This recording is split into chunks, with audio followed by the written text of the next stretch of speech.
Thank you, Jared, and thank you to the team at Granite Peak. Happy to spend an hour with everyone talking about the ever-evolving market of selling your hospital. So whether you are a hospital owner, whether you work in a hospital, whether you are an office manager in a hospital, there's going to come a time when a transition or an exit out of ownership is going to approach, whether it's through retirement or one of those great phone calls you get from the business development people from all the corporate buyers that are out there.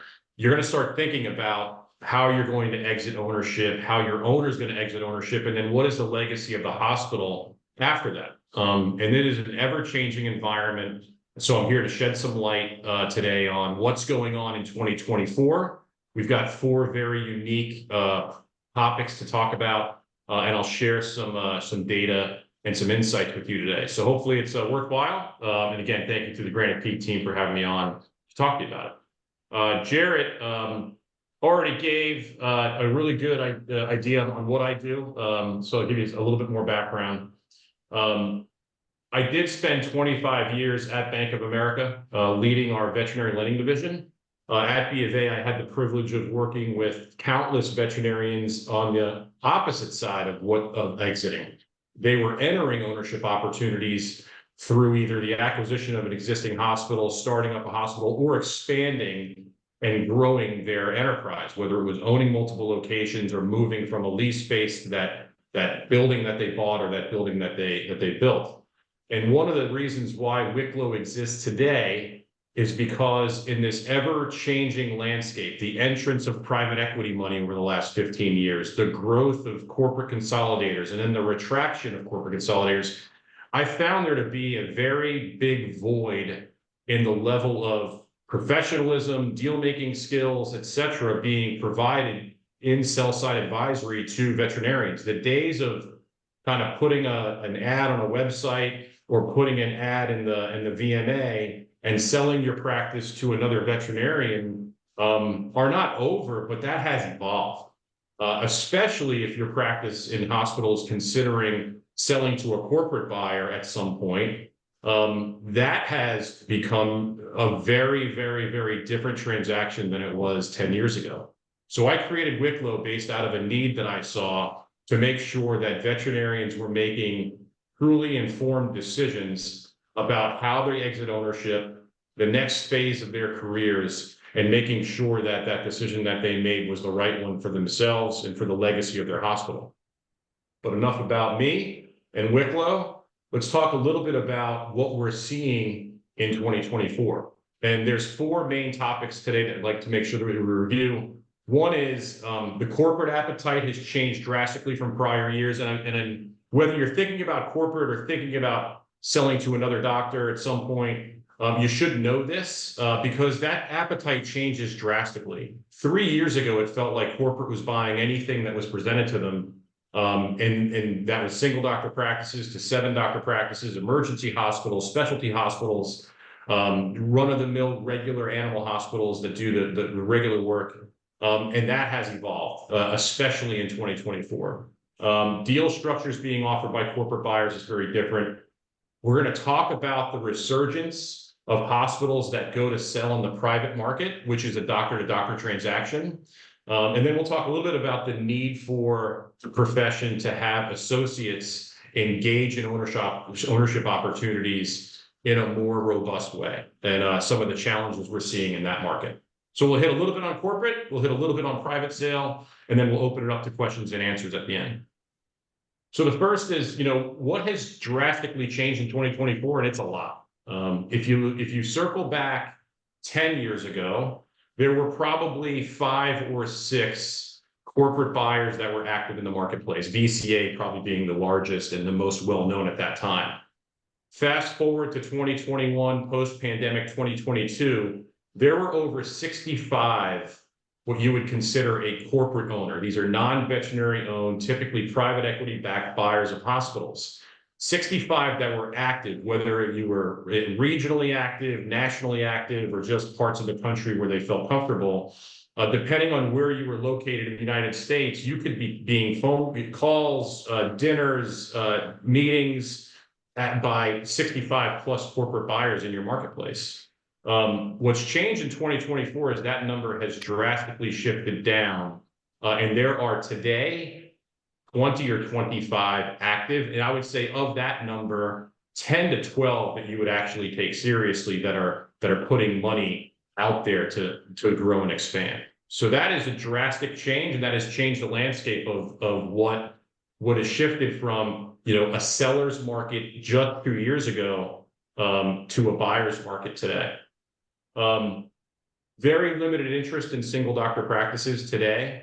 And I would say this, and I want to make sure this is very clear, that changes. 2 years ago, if you were a single doctor practice, there were corporate consolidators that were very interested in your practice. In some cases, there were bidding wars going on. So that's not to say that that won't shift back at some point, but in today's market, the single doctor practice, there's just not an appetite for that. And there's a lot of reasons behind. The main reason that we saw was that the corporate buyers, once the single doctor fulfilled that 2 or 3 year contract that they had to fulfill post-sale, they had a very difficult time, just like you all are, finding veterinarians to fill that void. So that owner got a nice big check.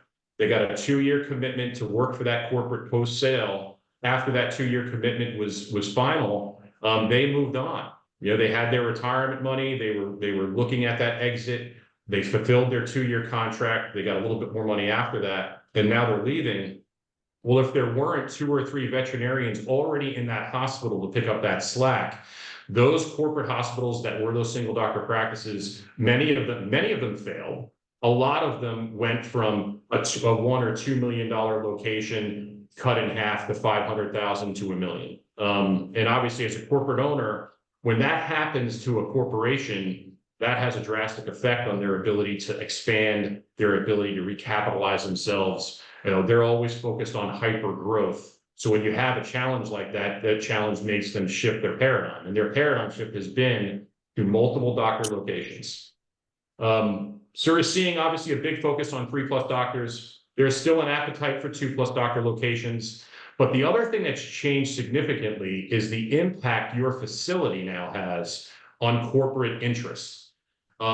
Before it was kind of an afterthought. They just, you know, kind of made an assumption. Okay, well, you've got a hospital. The hospital's functioning. It's very profitable. We're going to buy it. We'll figure out the logistics of the actual facility after the fact. Today, they really focus on facilities that they can grow and expand into. That is part of the equation now that's greater than it was even 2 years ago. So your facility does come into consideration. Can they fit? If you're a 2 or 3 doctor practice, could they grow that facility to be a 4 or 5 doctor location at some point? Or are they going to have to spend the money to move from that facility at some point? Those are now considerations that they're making. Again, real estate, when you think about your facility, real estate is not included typically in the sale to a corporate buyer. There are real estate investment firms that focus solely on investing in veterinary real estate. That's where having the lease and the right type of lease in place is paramount to being able to unload that real estate at some point. We've seen many clients over the years make the mistake of having a short-term lease to a corporate buyer or a lease that wasn't triple net or didn't include some of the things that a real estate investment firm is looking for in a lease to take that over. So by having the wrong lease in place, you kind of remove the ability to easily sell that building to one of the many real estate firms that are interested in investing in veterinary real estate.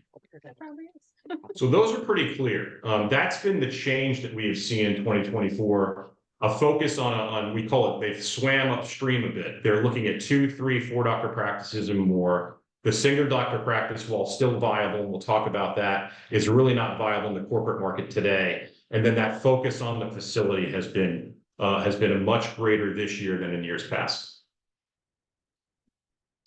The deal structures being offered by corporate have changed significantly and gotten more complex, and that's one of the reasons why Wicklow exists. So the days of receiving 100% cash at closing has diminished. There are a lot of reasons behind that. Many of it is wanting to make sure that that owner stays with the practice, but not only stays with the practice, but stays also productive within the practice while they fulfill their contract. So they're putting a lot of incentives. They're putting a lot of deal points into everything post-sale. So yes, you will receive some cash up front at closing, but then you're going to have to work for a bit to get the rest of the money. There's also been an introduction of equity into these deals, which again, when you think about equity in a private business, that is, it can't be monetized until that business itself has an exit. And then what type of shares do you own in that business, and how would you get paid in the event of a sale? So when you think about 10 years ago, if you sold to VCA, 99% of those transactions, you were given most, if not all, of your money at closing.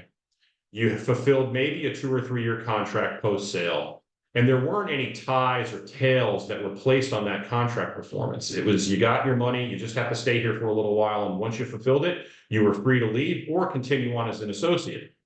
Today, those structures have gotten much more complex. And if you don't have the right advisor helping you shift through the offers that you're receiving, you could make a very costly mistake. What you think you're getting may not be exactly what you're getting in the minds of the corporate buyer. And this is not about bashing corporates in any way, shape, or form. I believe that there's the veterinary industry should have 2 different paths, one for independent practice ownership, one for corporate ownership. And I think those paths need to be healthy for the veterinary industry to thrive. But what I will say is that corporate buyers generally have a vested interest in, one, buying your practice for the best terms that fit the corporate model and achieve the goals that they are trying to achieve. And 2, retain the owner for as long as possible in a productive state, to make sure that not only are you fulfilling your contract, but you're also hitting metrics and staying productive from a clinical standpoint, and also retaining the employees post-sale. So there's a lot of things that go into that now on the back end. A typical structure, and it changes from corporate appetite to corporate appetite, but a typical structure is you're going to receive anywhere from 40 to 60% of your money up front. And then the rest of it will be either paid out through the course of the 2-year or 3-year contract that you're required to sign to stay on. Or it could be in the form of equity or some type of a incentive/equity program that they apply to you. In some cases, equity makes sense. In a lot of cases, it does not. It really depends on what your goals are and where you are from a financial perspective, and where you are from true retirement age. If you plan on working for another 5 or 10 years, if you hook on with a very well funded private equity firm or private equity backed corporate buyer that is going to recapitalize themselves or sell themselves in the next 2 or 3 years, equity may make sense for you, but there's always risk with equity. And the risk in equity is that that corporation doesn't sell for the figure it needs to, and then your equity is worthless. So you are taking risk whenever you accept equity in your deal. What I try to do for our clients is make sure that we find the best deal that fits your goals, and to make sure that you have a solid understanding and are making a well-informed decision on what everything means in the offers that you're receiving. And then making sure that the post-sale ideas are in line with what you expect the next 2 or 3 years of your veterinary life to be. And if you're not making those informed decisions, you can do 2 things. And the first is you leave a lot of money on the table. And the second is you could put yourself in a situation where you could have received more money up front, or the tail, those back-end incentives that you're receiving aren't of the level of value that they should be. So that's why having an advisor makes a lot of sense. Don't do it alone. All of these deal points are negotiable. We've had, and I know Jared and his team have seen this, that first offer comes out and it seems like a great offer. All of a sudden a market is created, there's some competition, and that offer goes up 2x or 3x or 4x times. Once you designated yourself as a potential seller to a corporate practice, creating that market and creating that competition amongst several corporate buyers that fit your model makes a lot of sense. And that's what a strategic advisor should really do for you. It's creating that market of competition, so that way they are vying and giving you the best possible deal for yourself and meeting the goals that you have for your exit. The last thing I would say is obviously associates matter. And I think one of the things that's changed aggressively in the last couple of years is that the associates that work for you today, they do understand that they have value in a sale to a corporate buyer. Many of them are waiting to have that conversation with you. Some of them may be thinking that they could become a partner in your practice or might even buy the practice outright at some point and don't have kind of corporate on the horizon, but you may. What I would tell you is that those are very tricky conversations, but they are conversations that have to be had. But those are also conversations that need to be well timed if you are considering a sale to a corporate buyer. Because if the associates are not going to sign contracts and come along for the ride, the value of your business goes down dramatically. So those are, again, another reason why those nuanced conversations have to be timed the right way, have to be had the right way. And in some cases, you will be either writing a check or the corporate will have to come in and write a check to make sure that those associates stick around. Because when you think of a 4 or 5 doctor practice, you might be the owner, you might have one partner. Those other 2 or 3 doctors that are producing every day are very, very viable and needed to make that transaction go through. We'll talk a little bit about the private sale market. The private sale market has had a great resurgence. I love working with veterinarians and single doctor and 2 doctor practices because I think those are excellent opportunities for someone, especially an associate, to become and step into an ownership opportunity. It's also a great opportunity for someone who wants to own multiple locations to help them scale and not have to compete with corporate buyers to them.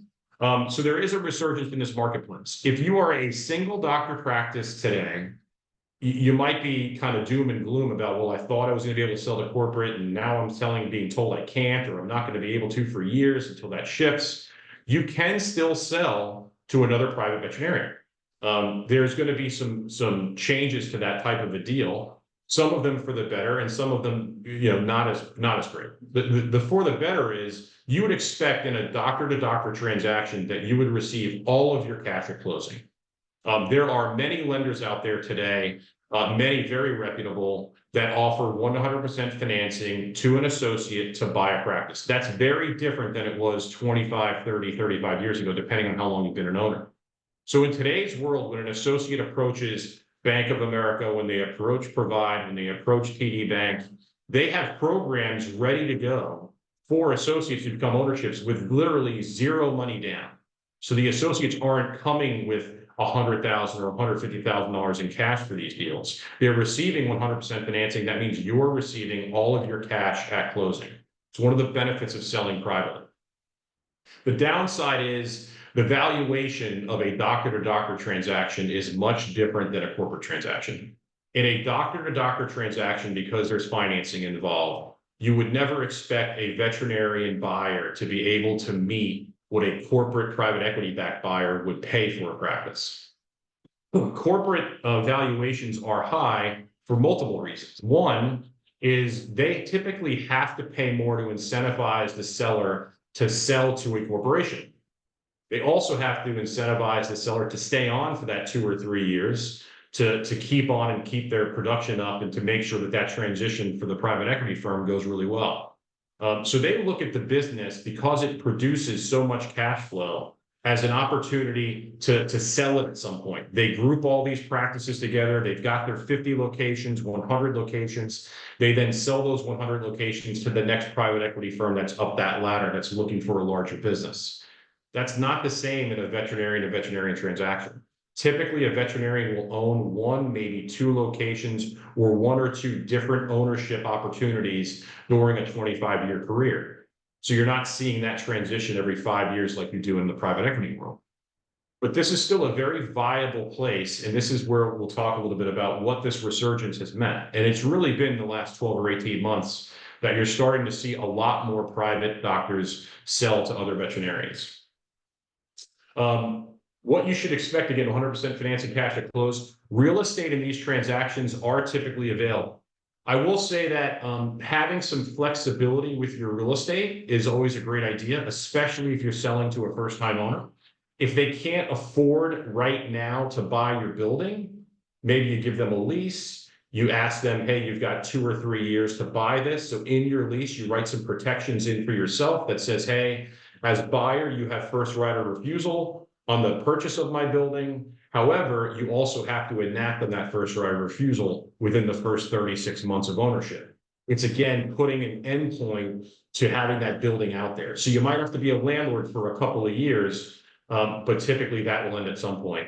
At Bank of America, we saw many of our clients who couldn't afford the real estate at first, usually buy the real estate within 12 to 18 months of ownership. Their cash flow goes up. They've got this idea. They want to own the real estate. They don't like writing the rent check. So they're going to focus on saving and making sure that they can afford that real estate at some point. But many can and many do buy the real estate at closing. So if you've got an associate, and associates today have much more money than they've had ever before. That's another great part about the private sale market today. When you think about what happened in 2020, 2021, post-COVID, associates have really won it. If there was anything positive in the veterinary world to come out of COVID, it was that associate wages went up, which was significant and rightly do. The average salary for a veterinarian in the Northeast, we're located here in Boston. Average associate salary pre-COVID was typically 80 to 85,000, sometimes 90. Occasionally, you'd see $100,000. Now it's regularly $95 to $120,000 or more. You also saw with the corporate purchases, there were a lot of bonuses being handed out for signing onto a contract. There are a lot of contract signings just as associates, so outside of a sale of a practice. If an associate was joining a VCA or joining a Heartland Veterinary, they were giving bonuses out to sign off for a 12 or 24-month contract. So you are seeing buyers today that have a lot more cash ability. They've made a little bit more money, and they're in financial place personally that is much better than what you saw 10 or 15 years ago. So the ability to buy real estate is certainly there. In a private sale transaction, your expectation as a seller is you use an advisor. Don't try to do it yourself unless you have potentially a buyer already kind of lined up. You would go out and market your practice. It could take anywhere from 90 days to years, and that a lot depends on the type of practice that you have and the geographic location. If you're in a rural area, it might take a little while to find a prospective buyer. If you're in a metropolitan area, there are typically associates and other buyers that are looking around. But your expectation is it might take a year or two to get this transaction done. So if you're thinking that you want to retire in 2 years or 3 years, now is the time to kind of start that process and be ready for that time frame to amend. 6 months would be great. Typically, it's 12 to 18 months in order to get that transaction completed. After that sale, there will be a transition period. So as you sell to another veterinarian, the expectation is that after that sale, you will stick around for a period of at least 6 months, up to a year, to help introduce those new clients to the person who bought your practice and make sure that that transition happens very smoothly. The transition of goodwill is just as important in a veterinary location as any other business, if not more, because you're really selling the goodwill of your practice, which is really you, your staff, and the facility. That is what you're selling to that new buyer. So being around for the next 6 or 12 months to make sure those introductions happen is paramount. And in some cases, you may even work back as an associate for a period of time. Many cases, it really depends on what your goals are. If you're looking to sell because you kind of are done with ownership and you're done with managing people and managing the business, but clinically you'd like to continue, there are absolutely buyers out there that would love to have you stick around and work for them as an associate. In some cases, the practice may not be of a size where that is feasible. The buyer still has to be able to make their monthly payments. They still have to be able to live their life, and they still got to be able to pay the bank back. But in some cases, especially in those $1 million or more practices, sticking around as a part-time associate to work clinically does work out and can be part of the transaction if that is your goal. If you just want to sell and walk away, you do have to stick around for that transition period, but you could also do that as well. We've done transactions where we've seen multitudes of those, whether it was hang out for 6 or 9 months, make sure that introductions happen, send a letter out to the client base, and then you kind of move on and go live your retirement. Or it's, hey, I want to stick around and work part-time for a little while, keep my clinical ability up and still work as a veterinarian, just really wanting to give up the stress of ownership that you're feeling at that point.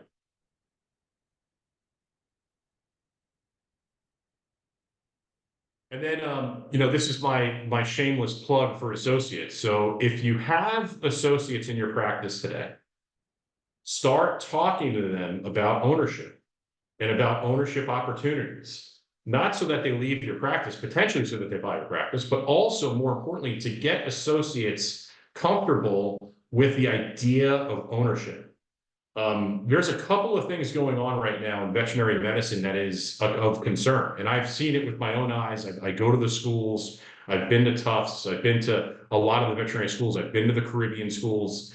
And what we're seeing is that there is a very one-sided conversation happening right now, especially over the last 7 to 10 years, where corporate practices are going into the schools, talking to the VBMA students, talking to the fourth years and saying, your only option after graduation is to come work for us. Independent practices can't succeed, can't compete, can't is their message. So if you're an associate, if you're a student in your fourth year, and put yourself in their shoes. I try to do this all the time, and it's unfathomable the amount of student loan debt they have these days. But you've got someone at Ross University in their fourth year of school that has about $350,000 in student loans. So there's already a level of anxiety and stress about how am I going to ever pay this back? And they haven't even graduated yet. And then you have someone who walks in with their suit and tie and their big pitch, their great PowerPoint presentation, and all they tell that individual is you will not be successful as a veterinarian if you don't work for us. And if you hear that 15 times before you graduate, then what is your mindset going to be? They're playing on the fear that is out there for new associates and younger career veterinarians. And so if you think of someone who's 5 or 7 years out of school, that's probably all they have heard. And then if you couple that with the experience and growth of corporate practices, there are associates who have been out probably 5, 7, 8 years that don't think that owning a hospital is even feasible for them. And that is just not true. I spent a lot of time at Bank of America the last several years trying to make sure we were combating that message. And again, this is not about corporate bashing. I believe that there are two very distinct healthy paths for veterinarians to take. Corporate medicine is one of them. There are a lot of benefits with corporate medicine, but individual practice ownership is also a path that should be discussed and should be discussed in a way that shows it as a viable path, because it is. I'll give you some statistics for the associates.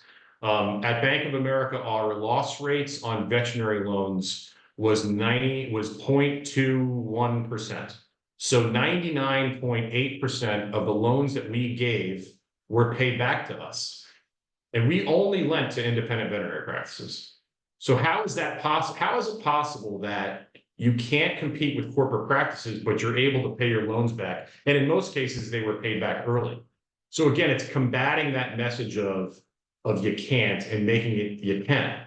So if you have associates in your practice today, start fulfilling that void that they have, that ownership is not an option for them, and start having those conversations. Also, don't make the mistake, and I have a doctor we're working with right now. She made the mistake of assuming the associate that was working with her wanted to buy her practice. And they hadn't really had a conversation. They kind of were like hemming and hawing. And then the owner was finally like one day, hey, it's time for this to happen. And the associate was like, I don't know what you're talking about. So again, like if you're not comfortable having that conversation with your associate, another reason why to bring an advisor in, whether it's the Granite Peak team or my team here at Wicklow, to help have that conversation move along and to see if the associate is a viable owner. Some associates will not want to own and never want to own, and that's okay. But there are a lot of associates out there that do want to become owners. You just have to talk to them about it and present them with the right opportunities. So don't make that assumption. Also, don't make the assumptions that your associates don't want to own. That happens a lot. I've had listings in the past where I've asked the question, do you have associates that you think would consider buying your hospital? Oh, no, they would never. Absolutely not. They're not an ownership mentality. There's no way they could do it. Well, have you ever talked to him about it? No, but I know. There's no way. And lo and behold, that practice sold to the associates that were right there. And we were happy to do it, but it was pretty eye-opening to me that that conversation wasn't happening. So if you have people working for you today, don't be afraid of having the ownership conversation, and make sure that associates feel that support, that they could be owners, because we do need them to come back into the space. Here at the trade shows I go to, at a lot of the events that I'm at, I hear a lot of veterinarians kind of complaining about the corporate takeover. My message today to all of you is, well, you are in complete control of that as veterinarians. And unless associates start engaging in ownership opportunities, the corporate model will continue to grow. But if associates do engage and engage heavier than they have in the past, especially with the amount of private practices that will be available for sale over the next couple of years, you could see a very nice dynamic shift and a balance or a rebalancing of corporate versus independent ownership. And that's one of the goals that we have at Wicklow, making sure that associates are aware that there are ownership opportunities, making sure that you, as a potential seller of your business, know that you have two very distinct paths that you can take towards exiting your ownership, and making sure that everyone is making really well-defined, informed decisions as they navigate this part of their career, whether it's entering into ownership or exiting out of ownership. I'm a little early, so I'd love to take some Q&A today. So I'd open it up to any questions from the group if you want to send it in the chat, or if you just like to get yourself off mute and ask. I'm an open book, for better or worse. Bill, if I'm thinking about selling my practice, I'm not sure, but thinking about it, when's too soon to reach out to Wicklow? Never. The moment that you are thinking about it, you're probably already a little late. So I would say that there's two things that you can do as an owner today. One is, I believe you should have, if not a valuation, a market study on what your practice could sell for in the marketplace today. It sets a nice baseline. It also allows you then some time. So if you're not at retirement age and you think this is 3 or 5 years away, it gives you an opportunity to have that value placed and then go work with your team at Granite Peak, go work with Megan, work with Wicklow to make sure that you're doing things over the next 3 or 5 years to increase value, to make your practice more profitable, and also make your practice more available and something, a destination that a new buyer would want, whether that's corporate or whether that is in a private sale. So I would say that if you haven't had a valuation completed and you might be 5 or 10 years away, start having that discussion with yourself. Talk to the team at Granite Peak, talk to myself and my team here at Wicklow, and we can help you with that. But that kind of sets the bar. I'm a big proponent of, in order to get to where you need to go, you have to have directions, right? In order for me to walk out this door and go home today, I'm going to need to know exactly where my destination is and where I'm going. It's the same exact thing as a business owner. If you don't have a baseline value of how your practice is performing and what you can do to make it better, then that's the start. Start there, and then we can move on. If you think you're a year away or less, or maybe you're having a health issue or something's popped up recently that you're like, wow, this, I just had that morbidity moment where I realize I'm not going to be here forever. I'm not going to be able to practice forever. Again, that's a great time to reach out because we can talk about what your options are. And the conversation you have, whether it's with Wicklow or another advisor, the conversation should surround your goals. What is it that you're trying to accomplish, and what plans can be placed in front of you to choose from to make sure that you get there? Another question for you. Can there come a Sure. time? Can there come a time where your practice outgrows, whether it's through revenue, through number of doctors, the ability to sell to a private buyer, and your only option is a corporate buyer, more for the financing arm of it?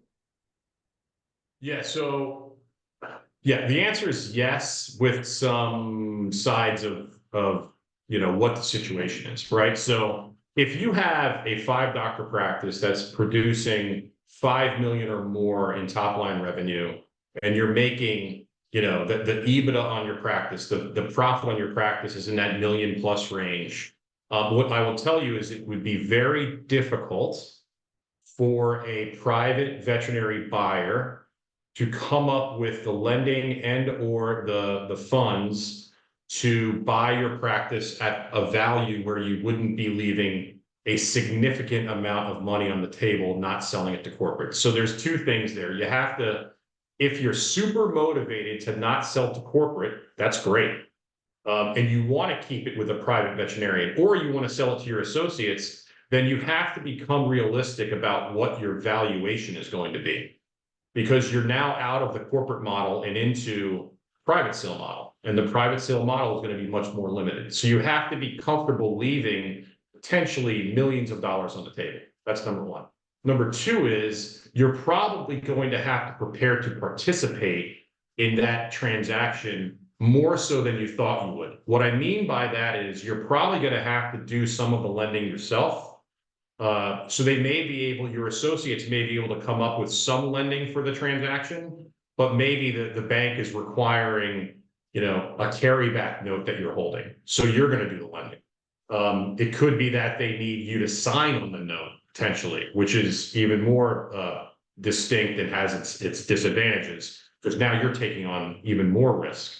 But if you're in that situation where you've grown a tremendous business, it's kind of grown beyond whatever you thought you initially started out to be, the corporate model may be a place where you kind of have to at least take an interest in and get some information before making that decision. But if you want to keep it private, there's a path there. It's just a little bit more difficult, and you have to be comfortable leaving some money on the table and then potentially helping these associates buy your practice outright.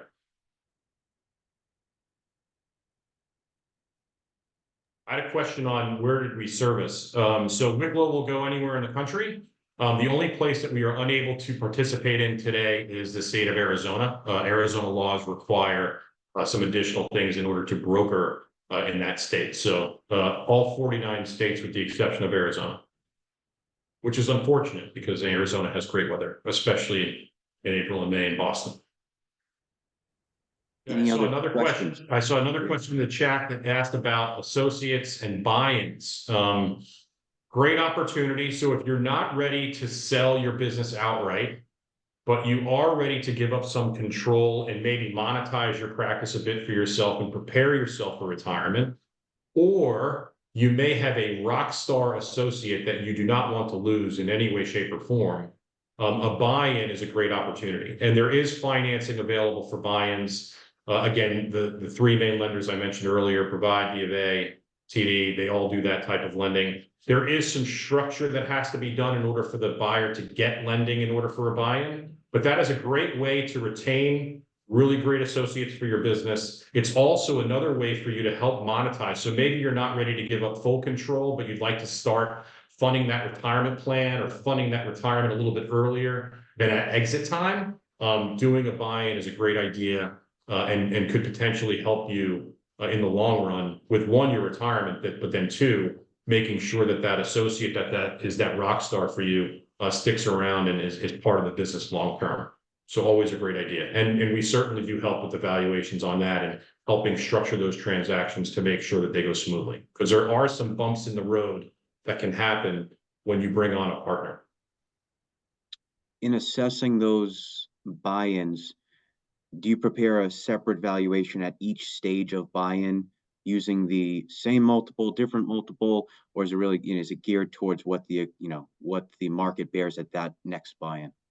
Sure. Typically, I mean, when I'm representing a seller, you really want to make sure that the buy-in does not devalue future revenue of the practice, right? So I like to have a situation where the associate buys in at today's price, but that doesn't guarantee that tomorrow's price is going to be today's price. Tomorrow's price might be different. You're taking a little bit of risk there in that there could be valuation changes in the next 5 or 10 years that devalues the practice.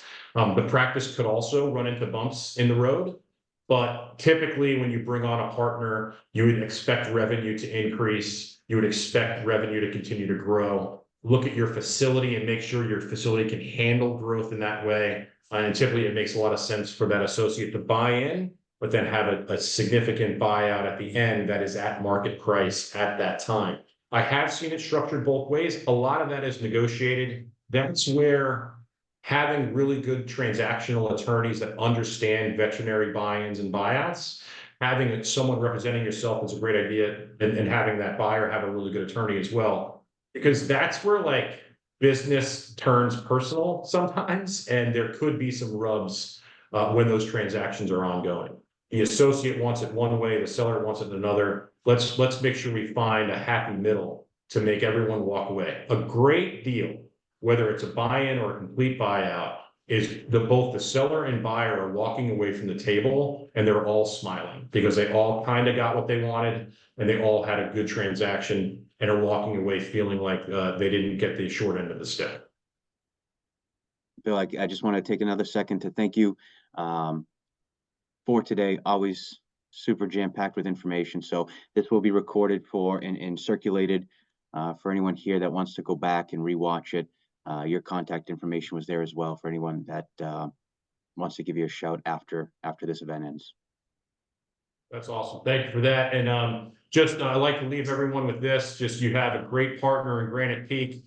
I've watched them do the webinars and how they interact with their clients. And I know when I get a referral from Granite Peak, the client's well taken care of, has great financials, and has been really set up for success. So great job, Granite Peak and the team there. And thank you for the time today. It was my pleasure. And sure, if you have any questions, reach out. I'd be happy to answer them. So, appreciate it. Thank you all. Thanks, everyone.